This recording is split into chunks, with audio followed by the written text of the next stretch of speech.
do have a sign that say don't be overfilling them pints or those gallons. They didn't say it like that, but they was like, do not overfill your your container.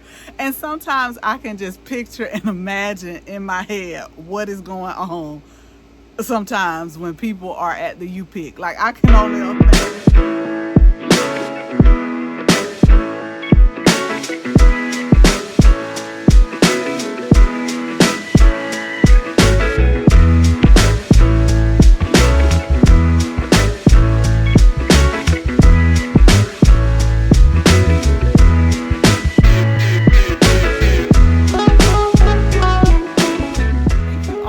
For stopping by today. So y'all, I just got back, just unloaded the truck, and I wanted to share with you what I did today. Today was one of my days off, and so when I'm off, y'all, I like to just pick something to do, like a day trip, and just go do it.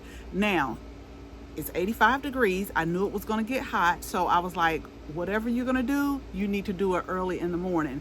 And so over the last 2 days, I've just been looking up different things to do, different places to go, and it was a toss-up. But I'm going to tell you why this place won over the other. Okay, so the two choices were the Atlanta Botanical Gardens and the Southern Belle Farms. It's a U-Pick farm, and so the only reason why I didn't go to the Botanical Garden is because they're closed on Mondays. And so they are open on certain Mondays, but it looks like it's like certain holidays. I think they are open Memorial Day. So I may just choose that day to just go. But it was hot today. And so I'm going to have to look at the weather because it was 84 today. So I chose to go to the Southern Belle Strawberry Farm, which is a U-Pick farm. But when I got there, the lady said the U-Pick peaches were not available because they picked them out over the weekend. And this is a really big place. And what I will tell you is you better bring your walking shoes when you go. Now, they do have a lot of fun activities for kids, but I think this is the last week, or maybe next week. I've been seeing a lot of graduations. Let me tell y'all this, when your kids, like when your kids get out of school, like I don't even keep up with the dates anymore, but I have been seeing like a lot of signs down neighborhoods saying graduate, but I think it's either this week or maybe next week. I know that in Georgia it's always around like Memorial Day, when the kids get out. So it was not crowded at all. I think when I got there and actually did my walking, because they got the muscadines growing, they got the U-Pick flowers growing, and then I saw the peaches, and it's just like rows and rows of strawberries. But I did see like toddlers, and they do have like field trips, but I can imagine. Y'all know I always go on a weekday, even if I gotta take off, because we are in the Atlanta area. I can imagine what it is like on the weekend. It would probably just been way too much for me. You know, I'm a gardener. I like to be in my own little space, and today it wasn't bad, but when I got ready to leave, oh, it was getting a little bit crowded. So what I will tell y'all is the smell. Y'all, okay, let me back up real quick. So if you are new to the channel, my name is Auyanna of Auyanna Plants, where we teach new and beginner gardeners how to start, grow, and maintain a flourishing garden. But this is the thing, y'all. People think something's wrong with me. I like the flavor of strawberry, but not the fruit. I think it's something with the texture to me. Like, I'll eat strawberry ice cream, but don't have those bits and pieces in there like that. It's really weird. And I've shared that with y'all. So if you have been with us for a while, you've heard me say this. So I had to like let the new viewers know that I don't know. I mean, I'll eat like maybe one, but it's not a fruit that I go and pick up and just eat. I will buy strawberry and I will put them in my smoothies, but just to like go get strawberries like I did today and eat them, like, I think with what I'm going to show you, I'm probably either going to make like strawberry lemonade. Chris sometimes starts with certain fruit, and I'm not saying he's right. I mean, I don't know how the roof of his mouth feel, but he says sometimes it itches it. So, but that's with a lot of fruits with Chris. I think that's his way of of not eating like a whole bunch of fruits, because I'm really a fruit person. Like, I eat so much fruit and I juice a whole lot. But yeah, that's a whole nother video, y'all. We're not even gonna get into that. So there is an admission that you pay to get in. It's not a lot. And either you can get the, I think she said like the pint size or the gallon. Now, since I know that we don't eat a lot of strawberries around here, and I still could have used them for my smoothie, but I have some frozen strawberries. I was just really going there for the experience, going to see how things were growing, going to see how things were looking, and just see how things were operating. So I got the pint, and they do have a sign that say, don't be overfilling them pints or those gallons. They didn't say it like that, but they was like, do not overfill your container. And sometimes I can just picture and imagine in my head what is going on sometimes when people are at the U-Pick. Like, I can only imagine some of the things that people try. But I'm telling y'all, the smell was so amazing. Like, all you smelled were strawberries. And again, it was, so they have all sections, and I guess they block off different sections depending on how much is picked. So it was like a section right when you walk in, but that wasn't available for picking. So I had to, she told me where to go. Like, I had to walk down and past the second American flag and those rows. But you know, hard-headed me, it was some people like behind there, but I think those were like the actual workers that were picking like for the store. But they didn't say nothing, but they just had some beautiful strawberries. So let me show y'all not only what I got at the U-Pick farm, but I also show you what some of the plants I picked up like today, and I might have showed y'all these maybe over the last few days. So let me show you what I got. Okay, so Tractor Supply is on the way home. And so I was like, you know, I'm not gonna lie, y'all, about maybe once every week and a half, I'll just stop in, see what's going on, see what they got. But I have been eyeing these plants, and so they do have a sale on their annuals, perennials, and containers this week, where some are 20% off, some are 25% off, but I have been eyeing this. And this is the, I hope it's coming through for y'all, the Decadence Deluxe Pink Lemonade, Baptisia. And it gets tall. It gets like 4 feet. Yeah, about 4 feet tall, 4 feet wide. So I got 3 of those. I want to put them toward the back, and it's full sun. But something about these blooms, I was like, that would be like really pretty when you look out. So okay, I was looking back here in the rose garden. I'm like, no, you can't put that back there. You can't put it back there. Side note, y'all. So out of all of the roses that I got, 2 of them didn't make it. But that's one thing that I like about David Austin, is there is like a 5-year warranty on it. So I need to give them a call and see what I need to do to get those replaced. Because the one that is back here, I really like planned that one out.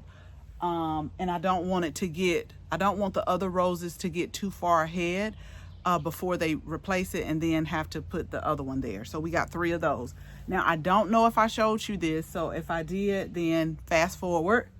So the other, maybe like a week ago, I went, it had to be on Mother's Day. Yep, it was on Mother's Day, and they were giving out free plants at Lowe's. Like, I have the app, and so you just kind of put your name in, but I don't think they were doing like a whole bunch of checks. They just had like some racks that said free plant.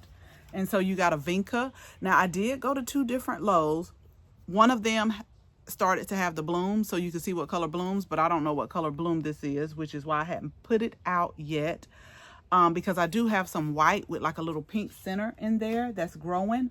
I also got some calibrachoas to fill the container up where we had the pansies at. And y'all, these were so pretty, and they don't get big, but this is the butterfly bush. But these are the ones that do not get big. I don't think they get over 2 feet, 28 inches in height. So I'm pretty sure I know where these 2 are gonna go. But this is where I messed up. I'm pretty sure I know where these 2 are going to go. pretty sure of that. So when I went to the second or third Lowe's, this is where I messed up, is I went to the clearance aisle and I saw these right here. So they're pretty much the same, kind of the same color, and this is they're the Pugster blue, but this one is pretty much the same. This one says 2 feet tall and 2 feet wide, so they pretty much get about the same, and they're the same color. So I really was thinking about, like, I had a place on the end of each garden to put these, but I was thinking about adding these like to the pollinator garden that I really want to. I'm thinking about maybe getting someone out here to do like a little brick circle and I can put the bird bath in the middle with the bird feeders, and then just like circle it off and put the plants in the middle. I know I could do it, but I think I'm getting to a point now where if it's at a reasonable cost, I'd just rather pay somebody else to do it. Because the last one I did that was in Savannah, it took me so long to get those bricks even. And then even after that, some of them start acting up a little bit. And so I'll just figure that out. Like, I never put a cost on what people charge, but if it's something outside of what I would think it costs or what I would want to pay, then I'll just get my stake and a string and make a radius and go ahead and just like plan it out and do a little by little. But I think the reason why I really want to do that, y'all, is because this clay soil, like, it's not a joke. It's not a joke. And I still haven't gotten my dad's tiller, but it's really not a joke. And I just keep telling myself, once all this is done, then it's just going to be on a maintenance schedule. So I don't know. I'm going to do a little research on that, but I know that the pollinator garden, it really needs to be next in line as to getting that set up, because I bought so many pollinator plants. And I do see the bees and the hummingbirds going towards the penstemon that is back on the table. And I'm like, okay, you got to hurry up and you got to get that set up. Okay, y'all. So I just wanted to share that with you today. I think I'll start doing more series on these, like when I'm off. What am I doing? Where am I going? But that was, the Southern Belle Farms was really a fun trip. Again, put your walking shoes on. Put your walking shoes on, because just to get to the actual pick area, I'm not good when it comes to measuring like feet, miles, half a mile, something like that. I didn't have Chris with me. He's really good at that. But I mean, and I didn't put my watch on to track my steps today, but I did quite a bit of steps. I can tell you that. But it was really nice. As usual, y'all, depending on what type of person you are, like if you don't mind big crowds, then go whenever you feel like it. Go on the weekend. But Monday, they open up at 9, and I think they close at 5, and I think the last entry for the U-Pick is like at 4 o'clock. But I had plenty of time, and bring you something to drink. Bring you something to drink, although I know they sell food in there. But I always like to come prepared, y'all. I'm one of those ones that put fruit in the car, snacks, things like that, and water. But it was really a fun trip. The only reason why I didn't do the gallon one, and I will be going back because I want to make some strawberry jam, but I knew that if I picked those today, that would force me to make them, which means I would have to, I was telling this older lady, like, when you can, for me, it's like a lot of, like, it takes me almost all day. Like, I have to prep and get my mind right for it. So I knew that I have other things to do this week. So I said, let me just try this. But when I was thinking about it, I was like, I can make strawberry lemonade with that. And so, because I, take the lemons and roll them out and make lemonade during the week. And so I'm like, just make some strawberry lemonade. That would be great, or I will put them in my smoothie. So as always, thank you all so much for watching this video. Make sure you share this video with your family and your friends. And if you're not a subscriber, go ahead, tap the subscribe button. Make sure you tap the bell so that you can receive notification each and every time we upload a new video. Again, thank you all so much for watching. And until the next video, bye-bye.